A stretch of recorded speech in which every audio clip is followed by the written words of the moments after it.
नमस्कार दोस्तों, मैं डॉक्टर हेमेंद्र प्रताप सिंह एक बार फिर आप सभी का स्वागत करता हूं अपने YouTube चैनल जय जय होम्योपैथिक क्लिनिक में। जैसा कि हमने पिछले वीडियो में डिस्कस किया कि थायराइड होता क्या है और इसके कारणों के बारे में भी जाना कि कौन कौन सी चीज़ें हैं जो थायराइड होने के लिए रिस्पॉन्सिबल होती हैं और किन किन कारणों से किस किस तरह के थायराइड क्रिएट भी होते हैं और उसके डायग्नोसिस के बारे में भी हमने जानकारी ली। तो आज हम यहाँ उनमें से किसी एक टाइप के बारे में ही डिस्कशन करेंगे कि थायराइड होने में हाइपोथायरॉयडिज्म होता क्या है। यहाँ हम जानेंगे कि उसके साइन एंड सिम्टम्स क्या होते हैं, उसके मैनेजमेंट के बारे में जानेंगे, उसके उपचार के बारे में भी जानेंगे। तो बढ़ते हैं आगे टॉपिक को लेके और डिस्कस करते हैं इन सभी चीज़ों के बारे में। लेकिन उससे पहले आपको बने रहना होगा हमारे वीडियो में अंत तक और लाइक शेयर और सब्सक्राइब करते रहिए। मेरी वीडियोस पे कमेंट भी करके मुझे बताते रहिए कि आपको मेरी वीडियोस पसंद आ रही हैं या नहीं। जी हाँ, आगे बढ़ते हैं थायराइड को लेके। तो थायराइड में हाइपोथायरॉयडिज्म वो कंडीशन होती है जिसमें थायराइड अंडर एक्टिव हो जाता है और उसकी अंडर एक्टिविटी की वजह से जो थायरोक्सिन हार्मोन होता है उसका रिलीज बहुत ज़्यादा ही कम हो जाता है और इसी की वजह से मेटाबॉलिकली बॉडी जो है वो बहुत ज़्यादा स्लो हो जाती है। और यहाँ पे हम सिम्टम्स के बारे में बात करें तो सिम्टम्स के तौर पे ये पेशेंट में कार्डियोवैस्कुलर, मेटाबॉलिक, न्यूरोलॉजिकल और इसके अलावा फिजियोलॉजिकल सिम्टम्स के अलावा बहुत ज़्यादा गैस्ट्रोइंटेस्टाइनल सिम्टम्स भी पैदा करता है। तो यहाँ हम आगे बढ़ें साइन एंड सिम्टम्स के साथ। तो ये डिपेंड करता है कि थायराइड की सिक्रीशन कितनी ज़्यादा बिगड़ी हुई है, उसके अकॉर्डिंग ये सिम्टम्स एग्जिबिट पेशेंट में हो सकते हैं। तो जैसे कि पहले सिम्टम के बारे में अगर बात करें तो रोगी बहुत ज़्यादा फटीग्ड फील करेगा, उसके अंदर कमजोरी बहुत ज़्यादा बढ़ जाएगी, थोड़ा भी कुछ काम करने की वजह से वो जल्दी थकान महसूस करने लगेगा। इसी के साथ साथ उसकी स्किन ड्राइनेस के साथ हॉट फ्लैशेस ऑफ हीट भी देने लगेगी। स्किन बहुत ज़्यादा ड्राई रह के एकदम जलन के साथ परेशान करती है। साथ ही में उसके हाथ पैर ठंडे रहने लगते हैं, बहुत ज़्यादा कोल्डनेस, क्लैमीनेस फील होती है, ठंड में ठंड बहुत ज़्यादा लगने लगती है, गर्मी में गर्मी बहुत ज़्यादा बर्दाश्त नहीं हो पाती। तो ये भी सिम्टम हाइपोथायरॉयडिज्म में देखा गया है।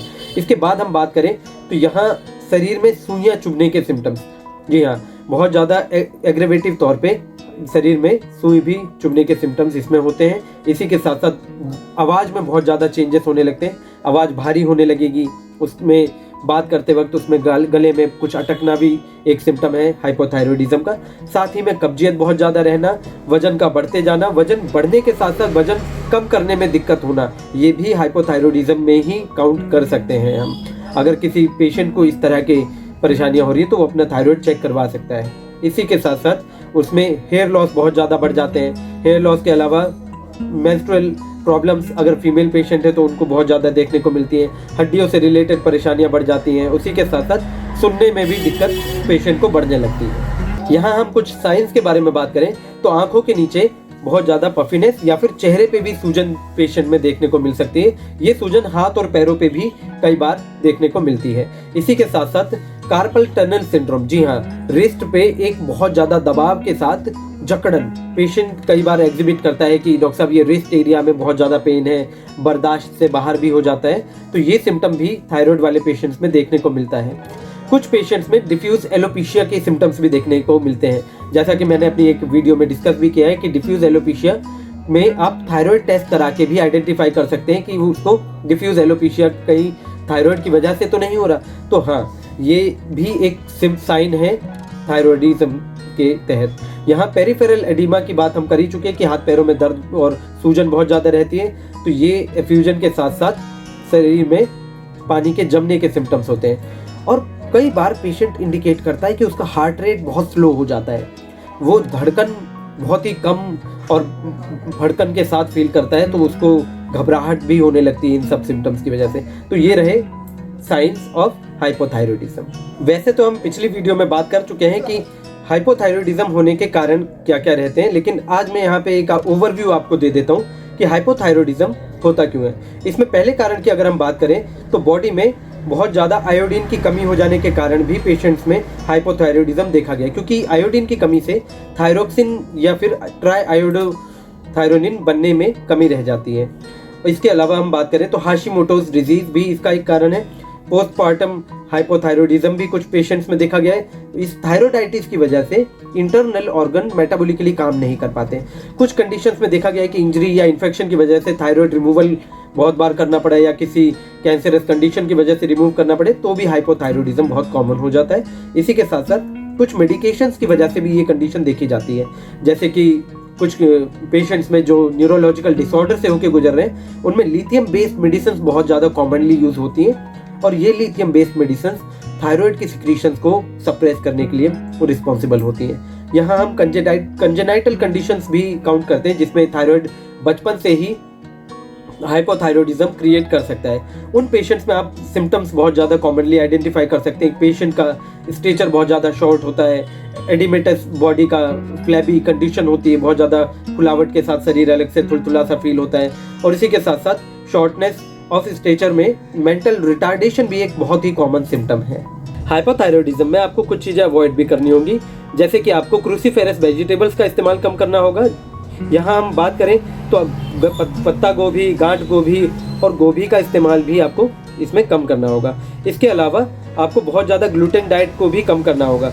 ग्लूटेन डाइट के अलावा फैटी फूड जैसे कि बहुत ज़्यादा तला भुना या फिर ऑयली चीज़ें, ये सब चीज़ें आपको कम करनी होंगी, क्योंकि यही सब डाइट हैं जो थायराइड हार्मोन की प्रोडक्शन और एसिमिलेशन पे बहुत ज़्यादा इफेक्शन डालती हैं। और अगर हाइपोथायरॉयडिज्म के पेशेंट में ये डाइट बहुत कॉमन रही तो उनके अंदर सारे ही सिम्टम जो हमने डिस्कस किए हैं वो बहुत ज़्यादा प्रेवलेंट रोग से परेशान करते रहेंगे।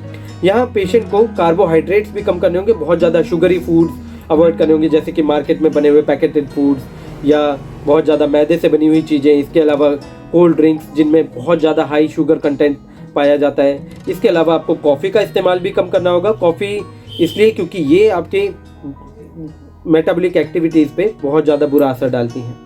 पेशेंट को बहुत ज़्यादा अचार के इस्तेमाल से भी बचना होगा, पापड़ को भी इस्तेमाल से हटाना होगा, क्योंकि इन सभी चीज़ों से भी परेशानियां बढ़ती हैं। इसके अलावा एक्स्ट्रा नमक का इस्तेमाल भी आपको कम करना होगा। आपको नमक वैसे भी कम करना पड़ेगा, क्योंकि यहाँ आयोडाइड सॉल्ट अगर आप ले रहे हैं तो ठीक है, अदरवाइज आप अगर सॉल्ट का इंटेक बहुत ज़्यादा बढ़ा रहे हैं तो आपको दिक्कत बढ़ने वाली है।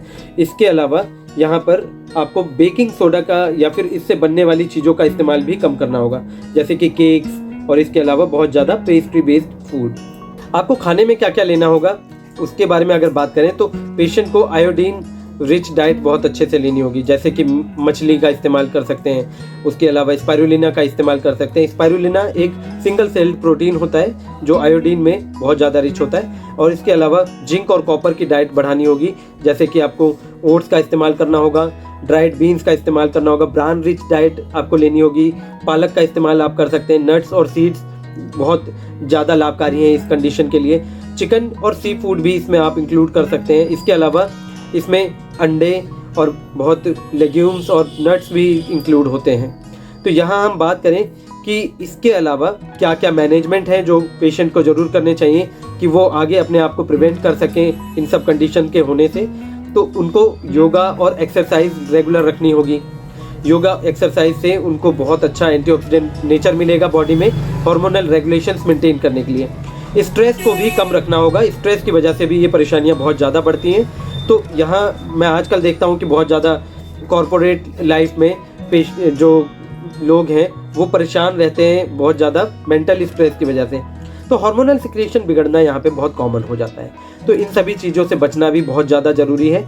इसमें आपको सेल्फ मेडिकेशन से भी बचना होगा। कुछ लोगों को मैं देखता हूँ कि कुछ सर दर्द हुए तो उठाया, जाके मार्केट से दवाई खरीद के खा ली, या कुछ इन्फेक्शन हुए या ब्लड डिसऑर्डर्स हुए तो अपने आप ही दवाइयाँ खरीद के केमिस्ट से ले के खा लेते हैं। तो इन सब चीज़ों से भी ये कंडीशन पैदा होने के चांसेस बढ़ जाते हैं, क्योंकि आपको नहीं पता कि उन दवाइयों के दुष्प्रभाव क्या हैं। तो उन दवाइयों को अवॉइड ही करें, किसी डॉक्टर की सलाह के बिना ना लें। इसके अलावा आपको ग्लूटेन रिच डाइट से भी बचना होगा। ग्लूटेन रिच डाइट में मैदे से बनी हुई चीज़ें या फिर बहुत ज़्यादा गेहूं से बने हुए खान पान से भी आपको बचाव रखना होगा।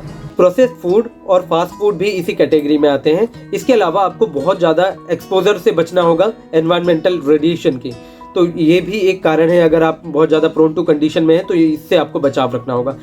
आपको स्मोकिंग या अल्कोहल के इंटेक से भी बचना होगा। कई बार ये चीज़ें भी टॉक्सिक लेवल पे इम्पैक्ट डालती हैं आपके हार्मोनल सिक्रीशंस पे। तो यहाँ इन सभी बचाव के तरीकों से आप अपने आप को हाइपोथायरॉयडिज्म से बचा सकते हैं। तो आगे हम बात करें कि होम्योपैथिक मैनेजमेंट में क्या करना होगा। तो होम्योपैथिक मेडिसिन इसके लिए बहुत ज़्यादा ही लाभकारी हैं। तो कुछ कंडीशन जिनमें हाइपोथायरॉयडिज्म बहुत कॉमनली देखा गया है, तो थायरोडिनम 3x इसमें बहुत ज़्यादा लाभकारी है। ये एक ऐसी दवाई है जो आपके हार्मोनल सिक्रीशंस को बहुत ज़्यादा रेगुलेट करने में हेल्प करती है। इसके अलावा आपको फ्यूकस वेसिकुलोसिस का इस्तेमाल भी करना होगा, क्योंकि कई बार इसमें वेट मैनेजमेंट वाले पेशेंट्स में देखा गया है कि बहुत ज़्यादा ओबेसिटी हो जाती है, वजन कम नहीं हो रहा। तो फ्यूकस वेसिकुलोसिस उन्हीं पेशेंट्स के लिए बहुत ज़्यादा लाभकारी दवाई है। यहाँ मैं आयोडम 30 पोटेंसी भी सजेस्ट करूँगा, क्योंकि ये एक्टिवेट करता है थायराइड ग्लैंड के सिक्रीशंस को। थायराइड ग्लैंड के सिक्रीशन एक्टिवेशन में बहुत ज़्यादा लाभकारी होगी। और इसके अलावा काली कार्बोनिकम टेंडेंसी बेस्ड मेडिसिन है, जिसमें ओबेसिटी या थुलथुलापन बहुत ज़्यादा कॉमनली देखा जा सकता है। तो इन सभी दवाइयों से लाभ लिया जा सकता है, लेकिन आपको फिर भी मैं सजेस्ट करूँगा कि आप एक होम्योपैथिक चिकित्सक से बहुत अच्छे से सिम्टोमेटिक तौर पे बात करके अपने केस को डिस्कस करें और एक अच्छी सिमिलिमम डिवाइन करवा के उसको यूज़ करके देखें। ये थायराइड जड़ से भी आप सही कर सकते हैं, अपने मैनेजमेंट पोर्शन को अच्छा करके भी। तो मिलते हैं अगली वीडियो में एक और नया टॉपिक लेके और डिस्कस करेंगे उसके बारे में कि क्या क्या चीज़ें उसके लिए रिस्पॉन्सिबल हैं और किन चीज़ों से उस दौरान बचा जा सकता है। तो मेरे चैनल को लाइक, शेयर और सब्सक्राइब करते रहिए और कमेंट करते रहिए मेरे वीडियोस पे। धन्यवाद।